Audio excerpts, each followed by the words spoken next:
Hey everybody, my name's Joe. Welcome back to SNES's Life. This is recap episode number 58. Today we're talking, well, you can see it right there. So let's get started. Championship pool. This is pool. I think this falls in the same realm for me as like Vegas Stakes. I would rather go to a pool hall and play pool. The game graphics were, I mean, as good as they're gonna get for pool. I mean, Jesus, how simple can you be? You can't really complex that up. It is. I mean, it played all right. There was an okay soundtrack. Graphics were acceptable. It's pool though. Like, go outside. Go to the local pool hall. Go to a friend's house. Find someone that owns a table. Don't play it by yourself in your basement. Um, yeah, thumbs down. Don't recommend. Next up, we're back. A dinosaur story. This is based off a movie for children, of course, where dinosaurs. A scientist goes back in time, gives the dinosaurs brain-enhancing cereal, brings them to the future. The scientist's evil twin feeds them brain-reducing food to make them dumb and violent again, to use them as like a circus act, and he kidnaps these kids that made friends with the dinosaurs, and you're trying to save these kids. And this was a really awful platformer. It controlled like balls. It didn't actually look bad. Like the animations for the sprites were okay, and the sprites are enormous. But very slippery kind of controls. Didn't jump well. Didn't arc well. Hitboxes were really wonky, and the camera sucked. It seemed more like the camera is centered on your dude, so every time you turn like left or right, the camera bounces around. Um, yeah, and so when you like jumped and you tried to like turn in the air, it just moved everywhere. It's a litany of bad design choices, really, I think, or bad control choices. I did play it for the whole hour that I played it though, and it wasn't the worst thing I've ever played, but it's not a recommend. That's also a thumbs down. Next up, Actraiser II. I mean, anybody that's played Actraiser or looked up Actraiser has already heard about Actraiser II and the fact that it is not Actraiser as the SNES knows it. So Actraiser was originally just an arcade game. It didn't have that whole simulation thing in it. But when it was released to the Super Nintendo, they added the simulation genre into it. And that's what everyone fell in love with, was the mix of genres. This is Actraiser 2. It builds off Actraiser 1, the arcade game. It is just an action platformer game. It a lot of the graphics are very, very similar, but the platforming sections, the sprite work is amazing. Like, look at your angel dude here. He is a pimp. He looks great. His movement is great. He's got these awesome flappy wings. The sword attacks. It just looks amazing. The soundtrack is amazing. But the gameplay is not. Like, it is just action platform, left, right, jump, swing. You get magic spells, but it's dependent on where you are on the screen, so it's much, much less controllable, in my opinion. I would much rather just select one spell, like in part one, and use that one the entire level. The difficulty is high, and one of the problems with the game is that it requires good platforming.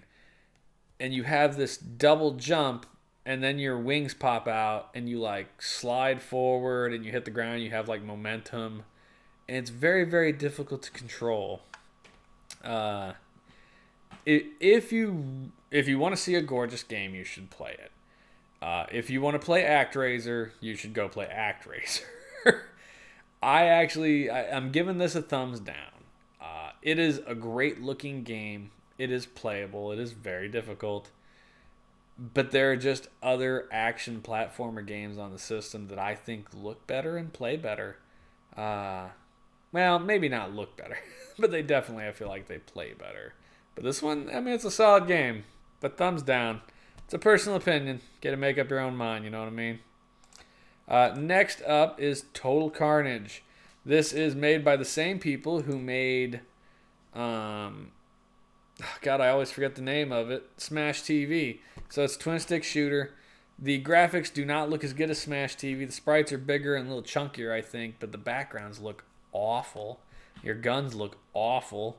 The sprites look awful. The music wasn't bad. The gameplay was fine. I mean, it's twin stick shooters. I mean, it plays the same. The biggest issue I had with this game was the difficulty curve. You get all these special weapons, but you only get them for a very, very short time. And then, so where I am right now, you can see as a single player, it throws a lot of stuff at you.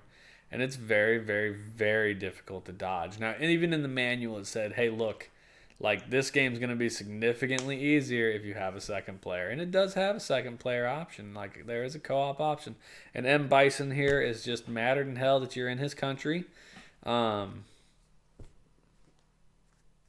wanted to like the game because it played okay for the first 20 minutes or so, and then I got to the boss, and the boss was ludicrous. He is this giant tank monster who's kind of reminiscent of the first boss in Smash TV, and I was using save states, and I blew off both hands, both arms, I bloodied his face, I blew off his stomach, I blew off his head. I just kept blowing chunks off this dude. I swear to God, I fought this dude for 10 minutes straight without reloading a save state, and I still didn't kill him. And 10 minutes might be an overstatement, but it might be accurate. Like, it was nuts. So I never saw anything past the first level. Thumbs down for this game. Like, come on, guys. Like, you can make a game and be like, look, you should play it co-op because it makes the game better, but you can't do that and be like, the difficulty is set for 2 players.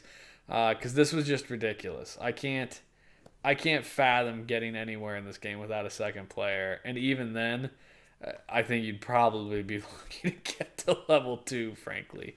Like, it was ludicrously difficult. So, thumbs down, that's 4 in a row.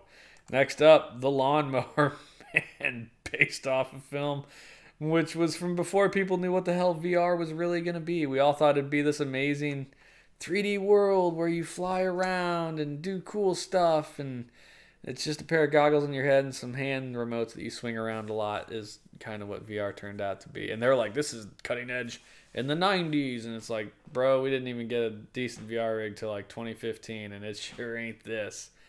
Basically, in the story-wise, they took a dumb guy who had a mental handicap, stuck him in VR, and made him smart, and then programmed his brain to be a weapon. And so now you're trying to stop him because you can't let him be a weapon. So you get these nice run and gun segments.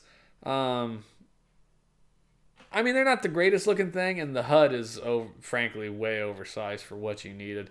As you get data from things, you get to upgrade to the point where you'll have like a nicer suit and you'll survive a couple of shots. But a lot of times you die in a single hit. And I kind of like when you die, your guy like pixelates all over the place. There's a boss every couple levels like this. This one's a car. There was like an A-team van. There was also a helicopter. Between every level is a different 3D level. So you saw the first one we loaded up here was kind of Superman flying. It just shows your hands as you're flying back and forth through this real basic level. There's the data I was talking about. You pick up these CD-ROMs, and that's your upgrade, basically. So there was the Superman level, and then there's one where you're flying like a hang glider, and then there's another one. I'm not sure if it was another Superman. We're going to see it here probably in a second. Entering the virtual Atlantis. So it is another Superman level. There's one of them, I think might be this one. So you can move up, down, left, right. But one of them, it kind of like slows you down, and enemies pop up, and you have to shoot like electric balls out of your hands to kill them. It's a pretty interesting game, actually. Like, I didn't feel that it was too hard. There were definitely some cheap deaths in there. Like bullets that kind of blended into the background, or bullets that look, you duck 3 bullets that go above your head, and then the 4th bullet that was in the same trajectory hits you. So there's definitely some cheap deaths in it, but it was very interesting. And while I won't say that it was great, it was interesting enough, I think, that it's probably worth giving a try. These 3D levels are kind of neat. It's an interesting concept to see implemented in a game this early. You know, I mean, Star Fox was around, but that was the closest to kind of vague faux 3D, I think. This one seems a little bit more akin to Hyperzone, which was a very early release on the Super Nintendo. In fact, one of those bonus levels I said basically was Hyperzone. Um, but it wasn't bad. It wasn't great, but I think it's playable. I did enjoy the time that I spent with it. Uh, and I think it might be worth looking up, actually. I'm sure it's still a dirt cheap game, you know, and it wasn't terrible for what it was. I kind of enjoyed myself. But that's it. 4 thumbs down, 1 thumbs up. That is rough. And in our 59th set of 5 games, we've got some bangers coming up. We got Aladdin, Jurassic Park, Clay Fighters, Madden 94, and Best of the Best Karate Champ. So, I mean, Aladdin's probably good. Madden, no. Clay Fighters, personally, I didn't care. I mean, when you got Street Fighter on a system, it's going to be real hard to break into that fighters market. Jurassic Park, I don't really remember. I do remember that it's different from the Sega Genesis game, which is like a platformer.